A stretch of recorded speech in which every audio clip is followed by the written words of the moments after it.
Manjeet Mann is an actress, playwright, theatre producer, and writer for young adults.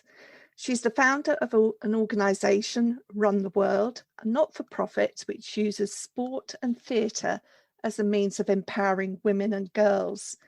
This is a theme that threads through her verse novel, Run Rebel, published by Puffin in March 2020. Run Rebel tells the story of Amber, a young girl who kicks against her restrictive family and cultural expectations. Amber is a talented athlete, and running affords her the freedom and power that home life does not.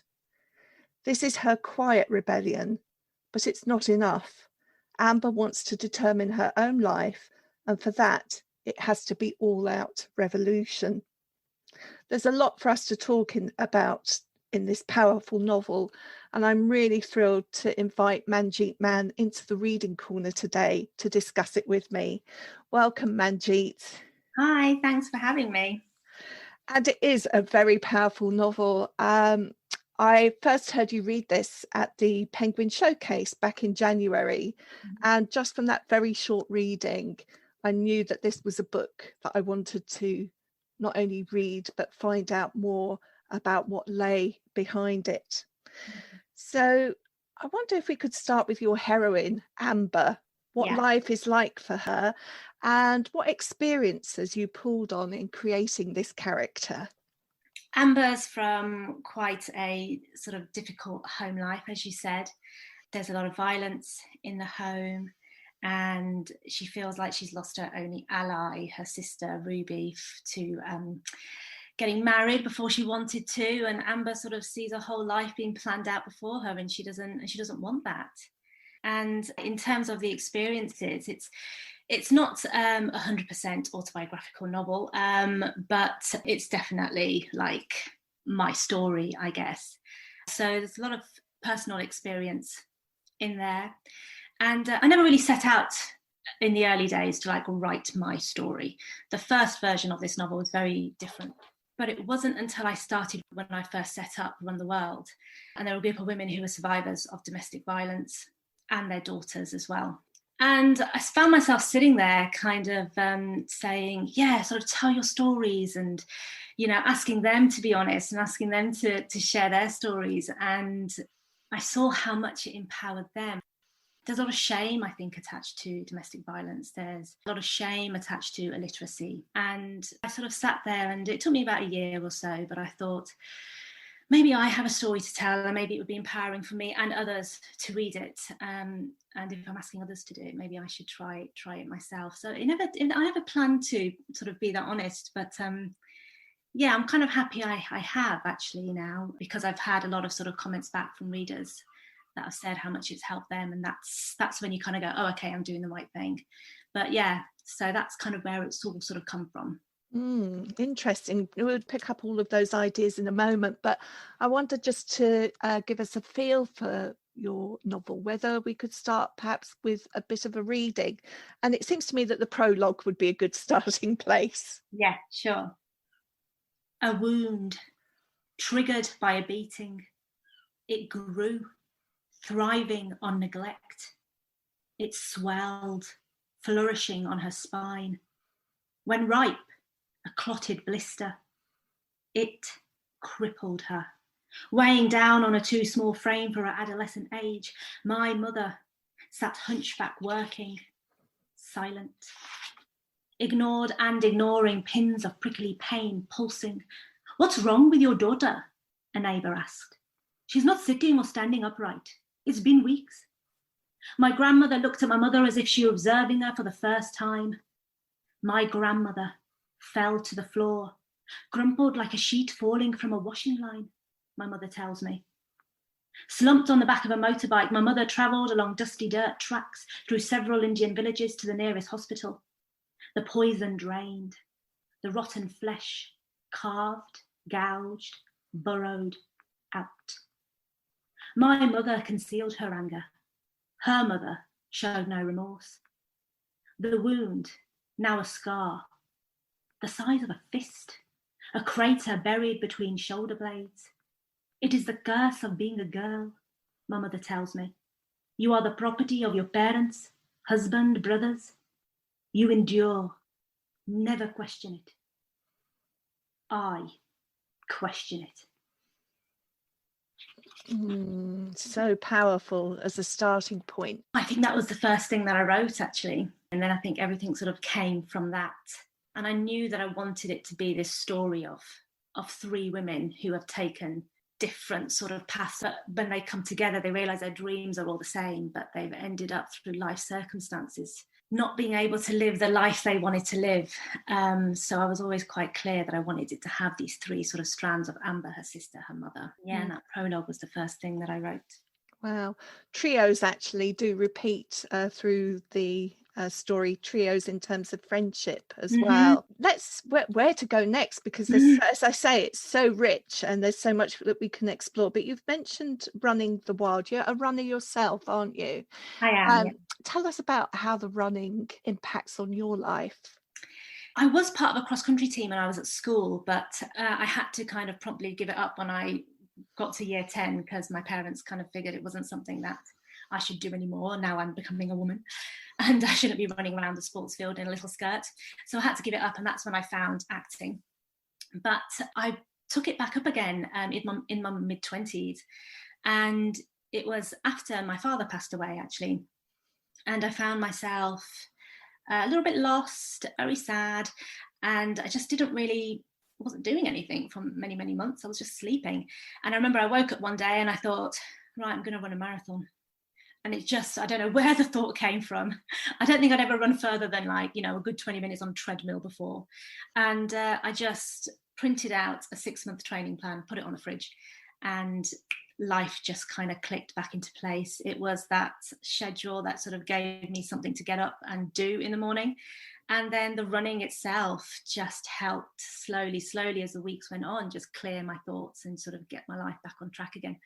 And then I haven't really put it down since then. And running is very important to Amber, and it's part of the reason that she's able to make change in her life. Initially, I was going to make her become an actress. She wanted to become an actress. I thought, take it away from yourself a little bit, Manjeet. Like, no, don't do that. And therefore, I just drew upon the power of sport. And I chose running because that's just the one that I know so well. So so that is her outlet. To begin with, at the start of the novel, she's a little bit frustrated with school, doesn't necessarily see the relevance, particularly in history, with the kinds of things they're studying, until a teacher introduces some text from political science. There's the anatomy of a revolution, and that becomes a template for the structure of this novel. Is it a real book? No, it's not. You made it up. I did make it up. I kind of like this idea of a character finding something that, they've dismissed all of this time. And I think I took that from a couple of the girls that I worked with during Run the World. And they were just very dismissive of the running. They didn't want to come to the workshops. They didn't see any point in writing or storytelling. And then, by the end of it, they were like, oh my gosh, this can really, there's always something for everybody. And it just so happened that they hadn't had very good experiences in PE or in English lessons. So I quite like that idea of a character finding something that they've always sort of thought was completely irrelevant, and then finding a love for it because they can see themselves in it, or they can see something that can help them in it. So that's where the whole sort of revolution and history thread came in. It came in quite late, actually, in one of my latest drafts. Did it? Because it seems that it was, well, from reading it, it would seem that it was there from the outset, because the whole structure is built around this anatomy of the revolution. So did you have to put that as a template on afterwards then? Yeah, I actually did. I did. And I think it was because I was using other templates. So I think at the beginning, I think Ruby had more of a thread, and it was going to be through like Ruby's diaries, and then that just wasn't sitting right. And then it was something else, and that wasn't sitting right. And then I can't even remember how it came about now, but I think just like reading it and putting it away for a while, I thought, oh my gosh, of course, there's this whole revolution thing. She's rebelling. And then the anatomy of revolution, the history lessons came along. Let's go to the English teacher, though, because that was a bit of a thread at the beginning. Yeah. And actually, there's something very important in one of the lessons, I think, that does remain a thread through the book. And that's to do with truth, because truth, secrets and lies are very prevalent through the story.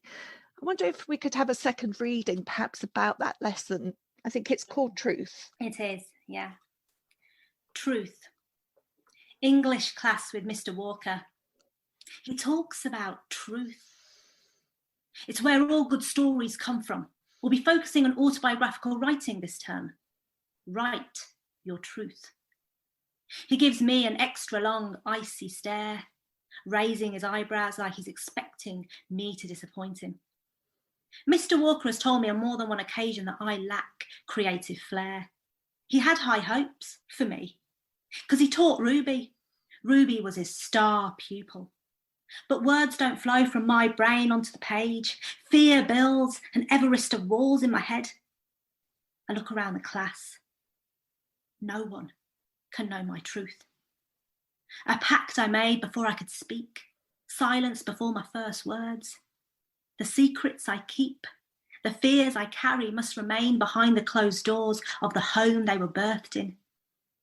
Once again, like most people from estates like mine, it feels as though I've lost before I've even started.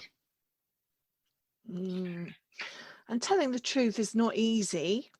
And there are parts where she's considering telling the truth. At one point, she says, it's always better to tell the truth. I naively think always better to tell the truth. There's a sense in which telling the truth is a very dangerous thing to do. Yeah. I also wanted to just pick up, when you were reading there, you talked about the estates where I come from, and there are quite a few references through the novel to almost the concrete jungle. The school itself is not a very conducive place for the students to learn in. And I wondered whether environment is part of the brutalizing effect on this family. Yeah, I mean, I don't want to make a sweeping statement about everybody who comes from a council house has a really bad life. But I'm just coming from my own experiences and from where I grew up and how that made me feel. And it did make me feel like that. I just remember, like, just from my kitchen window, I could just see these big high rises just looming over you. And there was always this sense of never being able to get away, not feeling free. And I remember going to friends' houses, and they lived in these real posh, the posh end of town, and these beautiful broad streets with just these beautiful trees that blossomed in springtime, and it felt like I could breathe. And there was always just this sense of feeling very claustrophobic when I was growing up. And that might not have, maybe I'm putting it all on the estate, and maybe that was a lot to do with culture as well, and how you just always felt like everybody was spying on you, everybody knew you, everybody knew your family. You couldn't walk downtown because somebody would tell on you, which I think was probably just my culture and the community that I grew up around at that time. But yeah, it definitely for me felt like that was a big thing growing up, actually. And I always sort of daydream, me and my sisters would always sort of daydream, like, we won't always live here, we're going to live in those big houses. And I think it just meant freedom, it just meant space. Space equals freedom. And I still feel it. It still lives in me, actually, sort of like 30 years later. It certainly came through in your writing. There were repeated references to concrete, and it felt very almost like the environment was pulling her down, weighing her down in some ways too. Yeah, I felt like there was a lot of shame attached to where I was from. I don't feel that now, but definitely as a kid. And I just remember sort of people at school kind of going, oh, you're from the council area, aren't you? And it was just there's so much shame attached to it. And I think that's that's probably why I've put it in there as well. It's not only Amber's voice that comes through the novel. Obviously, she's the one that's rebelling, but the other voices, her mother's voice comes through, Ruby's voice, you allow her voice to come through too. I have to say that I was particularly drawn to the mother's story and found her incredibly courageous. Tell us a bit about Amber's mother. Everybody loves Amber's mother. I think she might be my favourite character in the book. She is, I think she's everything that I think I wanted my mother to be. And I think she really, the courage from her comes from some of the women that I worked with through the group. One woman in particular who was in such a dire situation when she started. Like when she wanted to join the group, her husband actually like blocked the door and said, "You are not leaving this house." And she stood her ground and she left. And then each week it got easier for her to leave. He would call her throughout the entire session, asking, when she was going to come home. She just stood her ground. And I just thought she was so courageous. And by the end of our year together, she'd left and she'd found a safe home and she was working with a charity. And I'm still in touch with her now. And she's in a completely safe situation now, which is fantastic. So that's where that came from. When I started writing the book, I think I had Amber's journey clearly in my head. I had Ruby's journey clearly in my head, but I didn't have the mother's journey. But then as I was working with these women, I was just really inspired. Mm-hmm. But I was also determined not to make it all happy clappy, because it's still really difficult, and I wanted to keep that truth in there. Mm-hmm. And part of the problem, if you like, is the fact that she is illiterate. Mm-hmm. And part of her journey is coming to be a literate adult, and that's incredibly moving too, and the part that Amber and her sister play in that process. I know you were going to read a little bit from the mother's story as well. First words. A T mat. S A T sat. B A T bat. B O T boot. B I T bit. N fun. T I ch teach. L A V love. Listening to her sound out words is beautiful. Now, obviously, we're speaking on a podcast here, and people can't see how this poem is set out on the page. Uh-huh. And part of this novel, it's not just about the ear, it's also about the eye and what you see and how you respond to that. Can you try and describe for us the way that it looks on the page and how you decided to write this? So it's set out in 3 columns. So you have the words being sounded out, you have the word, and then you have the sentence, listening to her sound out words is beautiful, mirroring each word going down the page in the columns. I think I saw it quite visually. I see everything quite visually. I think when I'm writing, I see it almost as if it's on a stage or the film version. So in my head, I'm literally working as almost like the cinematographer. So I'm seeing mother sound out the word, and then it will flip to Amber, who will be listening. I'm listening to her sound out the word, and I'm flipping to Amber, and I'm seeing her being completely in love, listening to her mother sound out the word. So it was almost like I was flipping between the 2 faces. And so when you're reading it off the page, I want you to almost see mother's face, Amber's face, mother's face, Amber's face, mother's face, Amber's face. And that's kind of how I'm seeing it. So that's why it was written like that. So you have to flip between the 2. It's a really interesting one to pick up, because the minute that I ask you to read it aloud, that experience of listening to you is very different to the experience of how I see it on the page. You can only read a bit of it at a time, but if you're looking at the page, you're almost taking in all 3 columns simultaneously. Yeah. And so where you read Amber's bit in one flowing piece at the end, the way that I come to that when it's on the page is not quite the same, is it? Yes, and I could have. That was just a decision I made in the moment. But I could read it the other way and have the listening to her sound out words is beautiful broken up. Would it work? Can I just ask you, as an experiment, to read it again the other way and Yes. ask to hear what the difference is? Yes. First words. A, t. Mat. Listening. S, a, t. Set. Two. B, a, t. Bet. Her. B, u, t. Boot. Sound. B, I, t. Bit. Out. F, n. Fun. Words.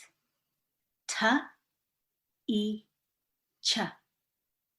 Teach. Is. L, v. Love.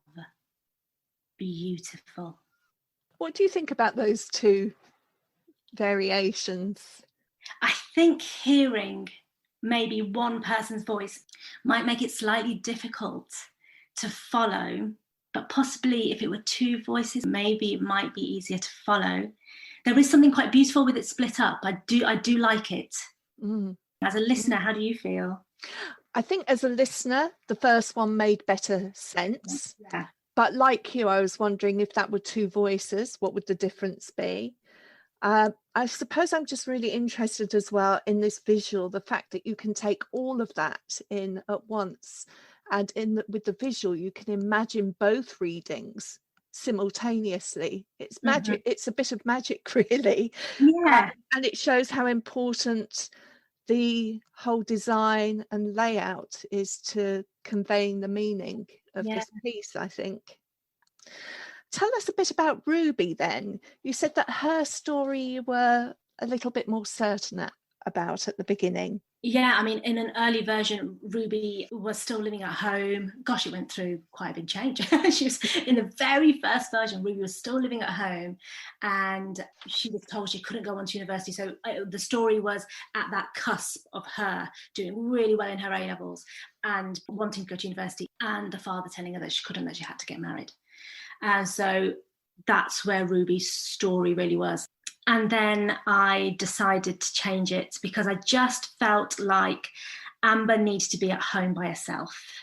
She needed to feel really abandoned. And I felt like that made Amber's character far sort of, the need for her to rebel was even stronger because she needed to feel like she was completely abandoned and on her own. And therefore Ruby's story took a little bit of a second sort of storyline, really. So I decided to pick it up that's already happened to her. So she's already gotten married, and then it's about her, because I didn't want it to feel like, as soon as you're married, that's it, your life is over. So it's about her still continuing in the life that she's made for herself, but that life's not over for Ruby and that she can still change it. And she's got a really loving husband who really wants to go on that journey with her. And I thought that was important. Otherwise, I might be writing a story that's like all men are bad and all marriages are bad. And I didn't want it to be that. So yes, that's why and how Ruby's story kind of changed in the book from an early draft. There's a lot of positivity in that story. And as you say, the relationship, although it's one that grows and develops, it's not a negative thing in her life at all. Yeah. Just coming to something a little bit different now, I know that you're partners with Joe Coelho, and that means that there are two poets in your household.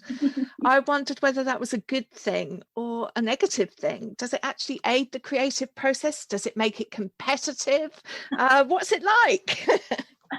No, it's 100% a positive situation. It has been slightly strange for me at the beginning. I think there was a sense of, oh, am I treading on his toes? Like, it was always, I was the actress, he was the writer.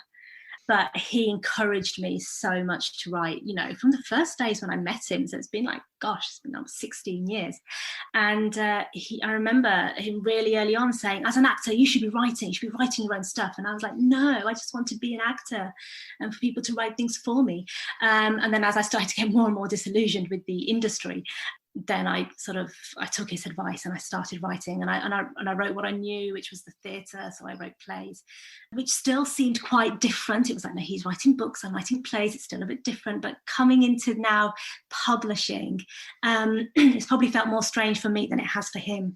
But he's been nothing but supportive.